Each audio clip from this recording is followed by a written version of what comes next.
La Oreja del Guaje es un podcast de divulgación propuesto y ejecutado por investigadoras e investigadores del CIESAS Pacífico Sur. Somos CIESAS. Bienvenidos a un nuevo episodio de La Oreja del Guaje, ahora en su segunda temporada. Todos quienes participamos en su realización estamos muy agradecidos por todo el apoyo y la gran respuesta que hemos recibido de la primera temporada. Yo la verdad quiero brevemente platicarles un poco la historia de La Oreja del Guaje.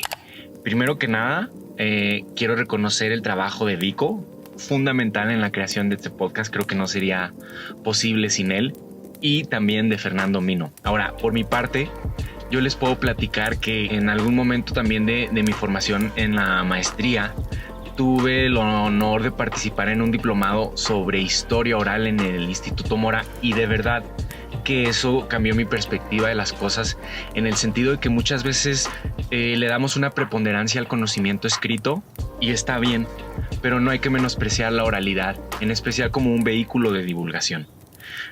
Así pues, en los últimos 10 años fui formando parte de distintos colectivos, distintas compañías productoras de este tipo de contenido, y cuando llegué aquí al postdoc me encontré con una cabina que se ubica aquí en el sótano, que en algún momento seguramente tuvo mayor vida y que en ese entonces pues estaba, pues no, si bien no abandonada, no estaba siendo usada. Tuve a bien el acercarme a Fernando, el contar con el apoyo de Paola, sin duda alguna de Erika, la directora regional, y se fue fraguando esto que ha tardado ya 2 años en hacerse. Entonces, para mí es muy especial. Todas estas transmisiones que hemos hecho tienen historias detrás de sí, y el podcast también. Obviamente este es mi ángulo, pero yo quería recuperar esto brevemente y de nuevo reconocer el trabajo de Vico y el apoyo de Fernando y el apoyo de muchas otras personas de aquí dentro del CIESAS para que esto llegara a buen puerto. Les invitamos a adentrarse en esta nueva aventura por las interesantes historias y anécdotas que la investigación social tiene por ofrecer. Igual que siempre, no se les olvide que pueden seguirnos en todas nuestras redes sociales como CIESAS Pacífico Sur o CIESAS PS. Tenemos Facebook, Instagram, YouTube, Spotify y ¿saben qué? Hasta TikTok. Nosotros estaremos encantados de seguir haciendo contenido e investigaciones para nutrir sus curiosidades. En esta ocasión, para iniciar con un buen paso, conversaremos con una de las piezas clave en la historia del CIESAS Pacífico Sur, el fundador y el primero de los investigadores de esta institución en Oaxaca, Salomón Namat Seitón. Él es un antropólogo con una amplia trayectoria académica y profesional. El Dr. Namat ha ocupado diversos cargos en instituciones fundamentales del Estado mexicano, como el Instituto Nacional Indigenista y la Secretaría de Educación Pública, así como roles de asesoría para el gobierno del Estado de Oaxaca y el Banco Mundial. Además, ha sido docente en múltiples universidades, tanto en México como en el extranjero. Y claro, el Dr. Namat también ha sido acreedor de importantes distinciones, como el Premio Malinowski en el 2011 y el Premio Nacional de Artes y Literatura en el 2018. Sin duda alguna, Salomón es un hombre con una historia tan interesante como lo son sus aportes a la antropología aplicada en México. Sin más, ¿qué les parece si escuchamos un poco sobre sus primeros años? Mi familia es de origen sirio. Mi papá nació en Siria. Entonces yo soy de la primera generación de inmigrantes del Mediterráneo.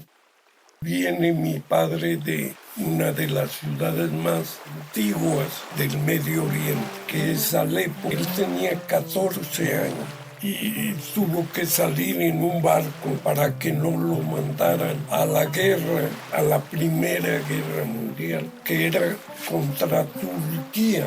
Se bajaron del barco en Cuba y ahí se quedaron un rato esperando cómo tomar otro barco para ir a Buenos Aires.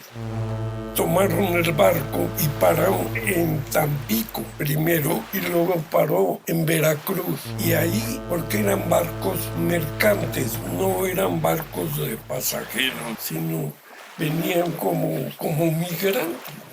Y ya lo agarró la revolución en México y ya el barco no pudo continuar. Y en Veracruz bajó solo. Él nunca volvió a ver a sus hermanos, ni a su papá, ni a su mamá. Mi mamá llegó a la Ciudad de México con mis abuelos Ellos sí emigraron del Cairo a México, siendo mi mamá muy pequeña. Salomón Ahmad cuenta con un currículo extraordinario que, créanme, llena hojas enteras, con artículos, libros científicos publicados desde 1966, autorías y coautorías, participaciones en medios de comunicación y muchas cosas más. Actualmente es miembro del Sistema Nacional de Investigadoras e Investigadores, con nivel de emérito. Doctor Ahmad, cuéntenos cómo fue que usted se empezó a interesar por la antropología y las ciencias sociales.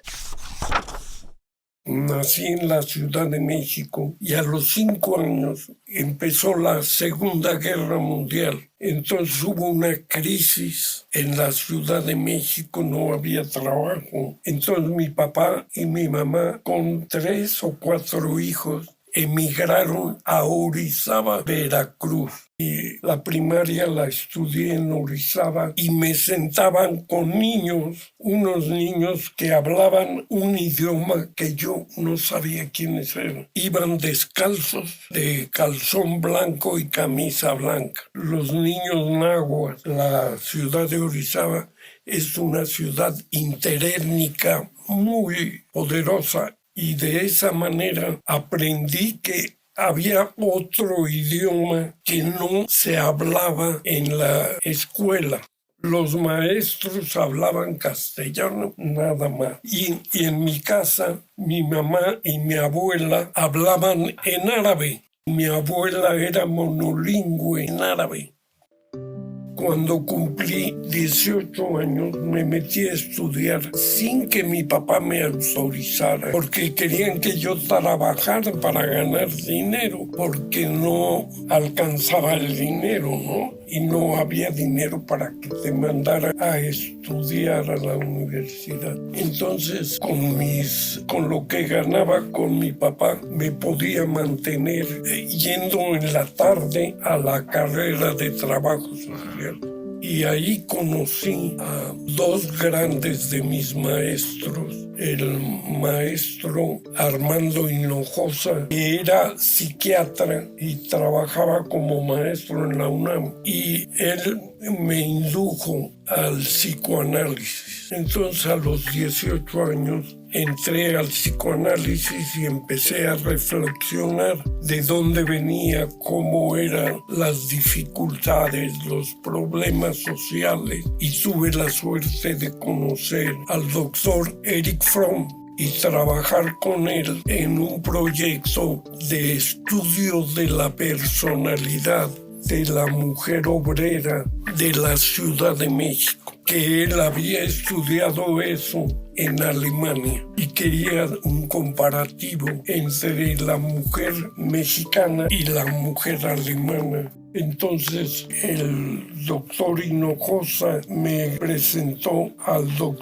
otro psicoanalista de la UNAM. Cuando se inauguró la UNAM en la ciudad universitaria, yo estaba trabajando en el departamento de psicología médica de la UNAM y ahí me conoció el doctor Alfonso Millán y entonces empecé a tener un sueldo de la UNAM. El trabajo que me dieron ahí me dio la oportunidad de trabajar con uno de los investigadores del Instituto de Salud Mental de la UNAM, que hacíamos el estudio del carácter de los estudiantes. A los 21 años yo ya estaba trabajando de investigador de la UNAM en psicología médica y el doctor Millán me agarró como su ayudante, terminando trabajo social y ya era profesor en la Escuela de Medicina en psicología médica. Entonces, pues de inmediato yo ya me encarrilé en investigación. Yo quería estudiar psicología y entré a psicología, pero no me gustaba y le conecté a Felipe Montemayor. Dice, mejor vente a estudiar antropología. Preferí entonces en la tarde, cuando terminé trabajo social, estudié antropología social. Tuve dos vertientes. La vertiente psicoanalítica, que me ayudó personalmente, y la vertiente antropológica. En 1965 publicó un libro innovador para la antropología social mexicana acerca del pueblo Ayuk y sus comunidades en la región del Zempoaltépetl y el istmo de Tehuantepec. Los Mijes es una obra que lo consolidó como uno de los referentes de la antropología aplicada en México. Doctor Namad, ¿puede platicarnos un poco al respecto? Fui con Maurilio y abrimos el centro coordinador. Hicimos el estudio pueblo por pueblo y ayudé a terminar el libro y lo publicamos. Y luego agarró Julio y ya estaba yo acomodándome en Tlapa con mi familia y me dijo, no, te vas a ir a los Mijes a hacer el estudio social de los Mijes. ¿Y cuántos años le tomó realizar todo esto? No, ¿cómo que años? 6 meses. Estuve 3 meses en el campo y recorrí todos los municipios Mijes. La verdad es que yo considero que Salomón es un pionero de muchos de estos temas y también yo creo que los distintos momentos en los que hizo su trabajo se cruzan con momentos específicos del país y pues eso también explica muchas cosas dentro de su trayectoria. El Centro de Investigaciones Especializadas sobre Antropología Social nació en 1973, cuando los antropólogos Gonzalo Aguirre Beltrán, Guillermo Bonfil y Ángel Palerm fundaron el Centro de Investigaciones Superiores del Instituto Nacional de Antropología e Historia, alias el CISNA, que se transformaría en 1980 en el Centro de Investigaciones y Estudios Superiores en Antropología Social. Salomón Namad es una pieza clave para la llegada del CIESAS a Oaxaca 7 años después, en 1987.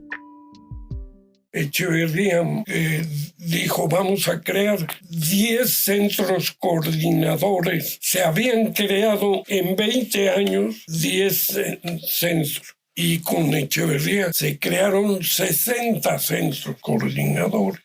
Y fuimos a reclutar a los antropólogos de la Universidad de Veracruz, de Jalapa, de Guadalajara, de Estados Unidos y publicar los libros de todos los antropólogos de la ENA. Muchas de las tesis se publicaron en la colección CEP 70. Y entonces se creó el CISINA. Es como una réplica del CINESTAF. El CISINA estaba compuesto por antropólogos de la ENA y antropólogos de la Ibero. Y hasta la fecha están muy claros, identificados. La idea que tenía el doctor Aguirre era de que fuera una escuela de antropología aplicada, porque el CINESTAF es de física aplicada, matemáticas aplicada, y el CISINA iba a ser para la antropología, y que ahí iban a preparar a los antropólogos para ir a trabajar a los centros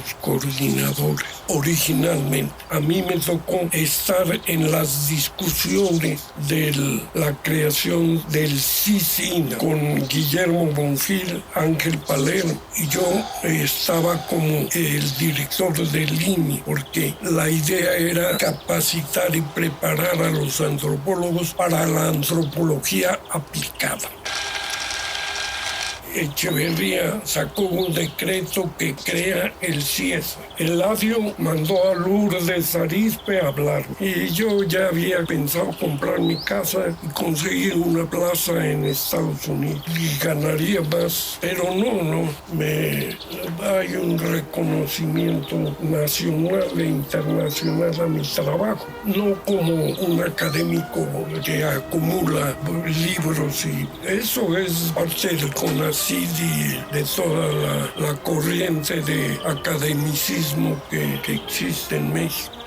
Yo vine acá y Leonel Durán era el director. Entonces me nombró como director de algo que no existía. Entonces yo me vine y compramos unas sillas en el mercado y unas mesitas de cocina y armamos el CIESAS Oaxaca, así se llamaba.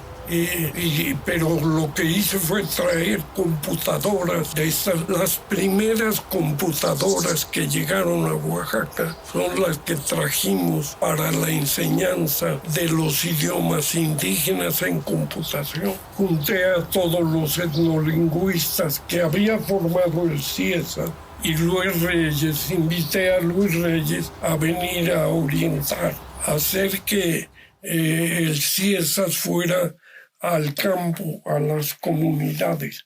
Y el CIESAS durante Leonel me ayudó, pero cuando entró Tere, que no querían que fuera un niño, pero la antropología, para que tenga fortaleza, tiene que ser una antropología aplicada, porque la ciencia que no se puede aplicar es mucha metafísica. Cada quien tiene sus proyectos. Yo tengo, mis proyectos es ayudar a la gente. Primero la gente. Muy bien, hemos llegado al final de esta transmisión. Yo quiero agradecer al doctor Salomón.